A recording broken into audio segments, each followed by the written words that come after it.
Hello बच्चों, तो स्वागत है आप सभी को फिर से मेरे एक नए वीडियो में। तो आज हम लोग देखने वाले हैं ट्वेल्थ जो हिंदी का 4th नंबर चैप्टर है हमारा अर्धनारीश्वर, जिसके लेखक हैं हमारे रामधारी सिंह दिनकर जी। उसी चैप्टर के पूरे ऑब्जेक्टिव को हम लोग अच्छी तरह समझने वाले। तो चलिए हम चलते हैं हमारे फर्स्ट नंबर क्वेश्चन पर। तो देखिए हमारा फर्स्ट नंबर क्वेश्चन क्या है।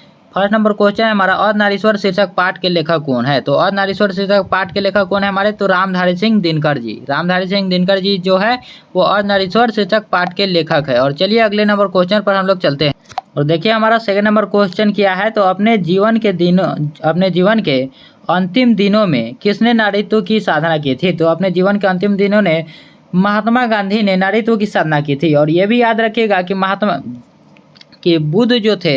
महात्मा बुद्ध ने स्त्रियों को भिक्षुणी होने का अधिकार दिया था। और देखिए यहाँ पर रामधारी सिंह दिनकर की रचना है। तो रामधारी सिंह दिनकर की रचना कौन है इसमें से, अर्धनारीश्वर। याद रखेगा अर्धनारीश्वर जो है वह राष्ट्र कवि रामधारी सिंह दिनकर की रचना है। और याद रखेगा जो रामधारी सिंह दिनकर है वो अपने बिहार के रहने वाले हैं, और वह एक राष्ट्र कवि है। और अर्धनारीश्वर जो कल्पित रूप है वह किसका है। तो अर्धनारीश्वर जो कल्पित रूप है वह है शिव और पार्वती का। याद रखिएगा शिव और पार्वती का वह कल्पित रूप है।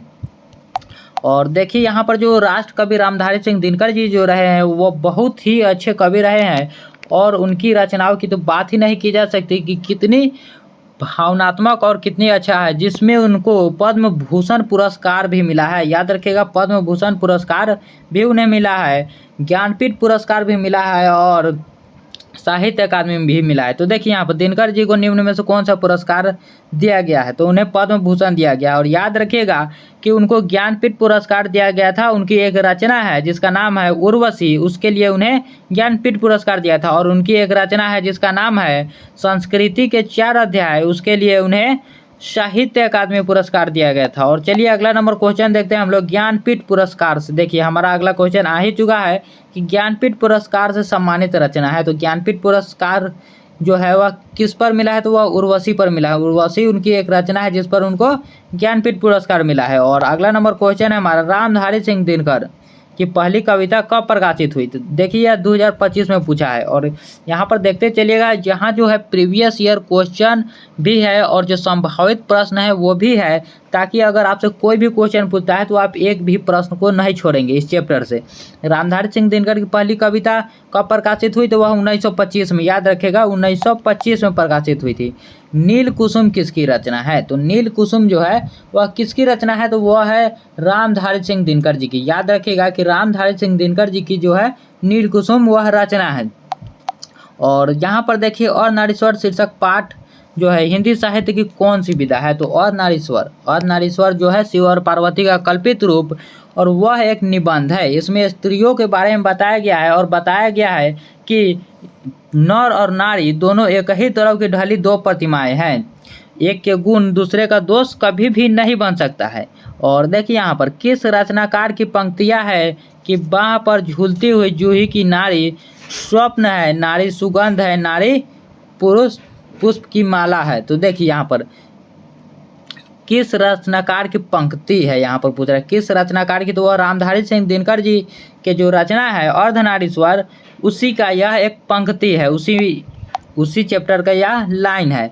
देखिए रामधारी सिंह दिनकर किस विश्वविद्यालय में उप कुलपति के पद पर रहे हैं। तो उप कुलपति के पद पर रहने वाले थे वह भागलपुर विश्वविद्यालय के उप कुलपति भी रह चुके हैं रामधारी सिंह दिनकर जी।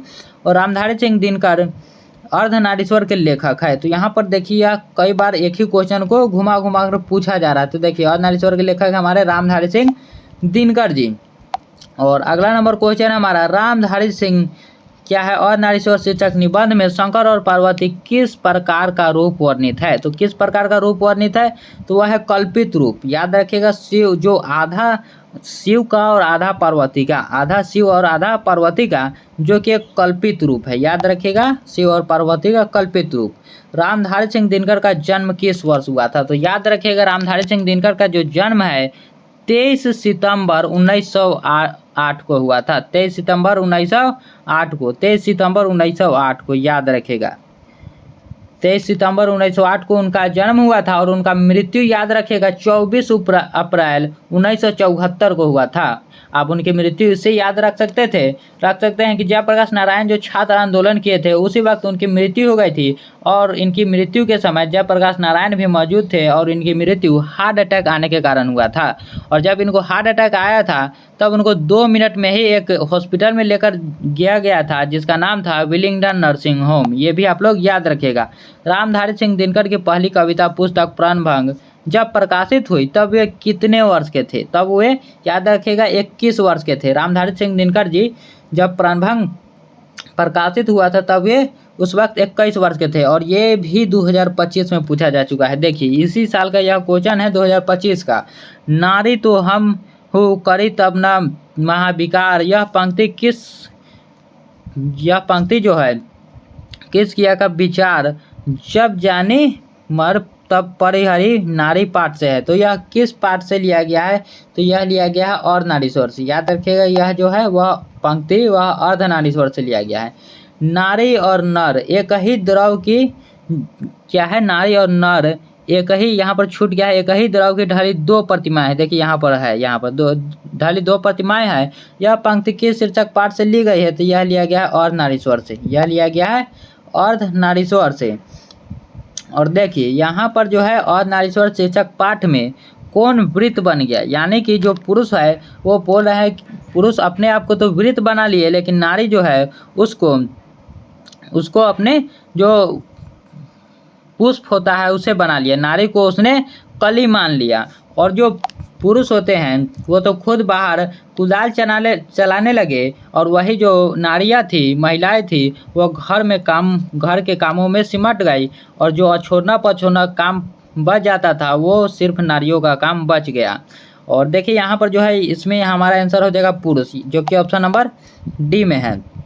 और नारीश्वर यहाँ पर है रामधारी सिंह दिनकर के पिता का क्या नाम था? तो रामधारी सिंह दिनकर जी के पिताजी का नाम था, याद रखिएगा, रवि सिंह। उनके पिताजी का नाम था क्या?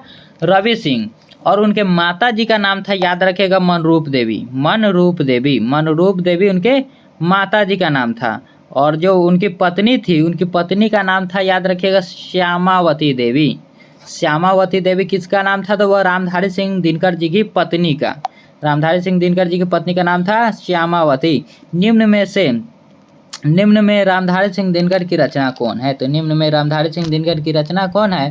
तो यह उर्वशी जो है जिस पर उनको ज्ञानपीठ पुरस्कार मिला था वह रामधारी सिंह दिनकर जी की ही रचना है। नारी और नर एक ही द्रव की ढली 2 प्रतिमाएं हैं किस रचना की पंक्ति है? तो यह रामधारी सिंह दिनकर, यह उसके रचनाकार कौन है? तो रामधारी सिंह दिनकर जी। और देखिए दिल का दौरा पड़ने पर दिनकर जी को किस अस्पताल में पहुंचाया गया? तो उनको पहुंचाया गया था विलिंगडन नर्सिंग होम में। जब वह रामनाथ गोयनका जी के और ईश्वर अय्यर जी के यहाँ पर थे तब उनको दिल का दौरा पड़ा हुआ था और उसी वक्त 2 मिनट में ही उन्हें अस्पताल ले गया और वहीं पर जयप्रकाश नारायण भी मौजूद थे, याद रखिएगा। और रामधारी सिंह दिनकर किस विश्वविद्यालय में उपकुलपति के पद पर रहे हैं? तो वो रहे भागलपुर विश्वविद्यालय। निम्नलिखित में कौन सी रचना, देखिए यहाँ से जो है आपका संभावित प्रश्न स्टार्ट हो जाता है जो कि प्रीवियस ईयर में नहीं है।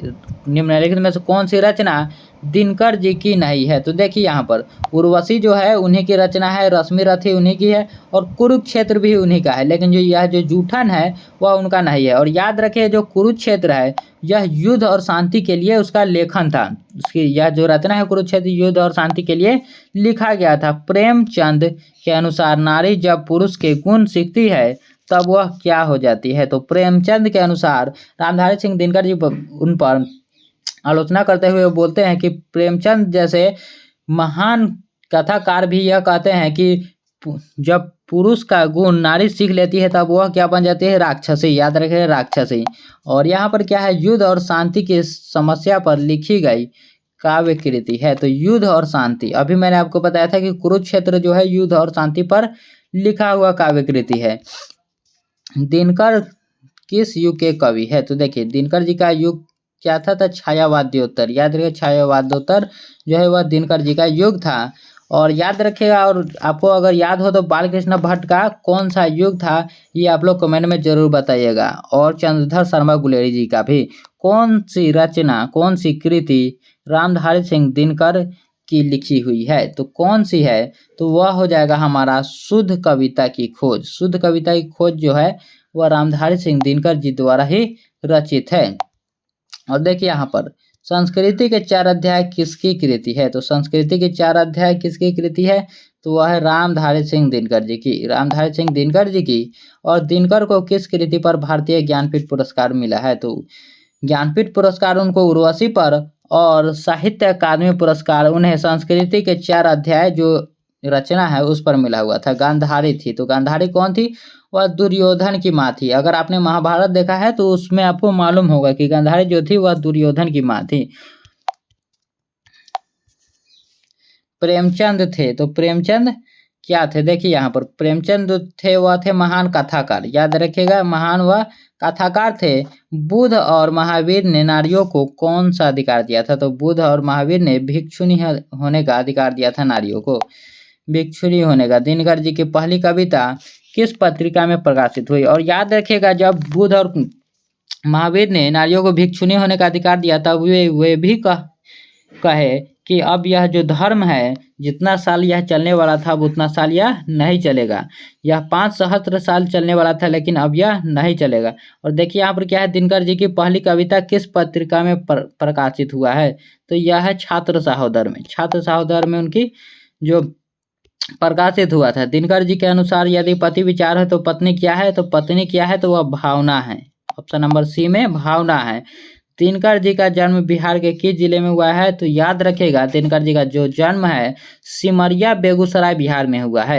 बेगूसराय जिला जो है वह बेगूसराय है, सिमरिया गांव के सिमरिया बेगूसराय बिहार में, याद रखिएगा। और क्या है, दिनकर जी की पहली कविता किस पत्रिका में प्रकाशित हुआ है, तो किस पत्रिका में, तो छात्र सहोदर में, छात्र सहोदर में। और चलिए हमारा यह वीडियो अब समाप्त होता है, और बताइएगा कि यह वीडियो आपको कैसा लगा। अगर अच्छा लगा होगा तो आप लोग इस वीडियो को लाइक कर दीजिएगा, और कमेंट में ज़रूर बताइएगा कि यह वीडियो आपको कैसा लगा। चलिए और मिलते हैं हम लोग अब अगले वीडियो में।